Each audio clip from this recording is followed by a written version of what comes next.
Hello বন্ধুরা, আজ বানাবো পাঁচমিশালি সবজি। আর এই পাঁচমিশালি সবজি বানানোর জন্য আমি এখানে অনেক রকমের সবজি কেটে নিয়েছি একটু একটু করে। কুমড়ো, ঝিঙে, বেগুন, সমস্ত রকম সবজি নিয়ে নিয়েছি।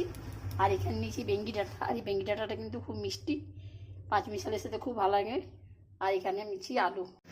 প্রথমে আমি একটু বড়ি ভেজে নেব। প্রথমে আমি কড়াতে তেল, পাঁচফোড়ন, তেজপাতা আর শুকনো লঙ্কা রং দিয়ে সবজিগুলো ভেজে নিচ্ছি। এবার সবজিটাতে প্রয়োজন মতো নুন আর হলুদ দিয়ে দিলাম। সবজিটা কিন্তু ঢাকা দিয়ে রান্না করতে হবে মাঝি। আর এই সবজিটা অনেকটা কমে এসছে।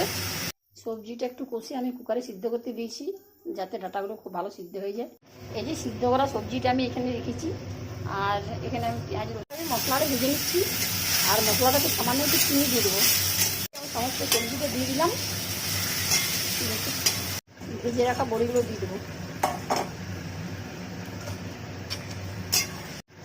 শেষটা একটু ম্যাগি মশলা দিয়ে দেবো।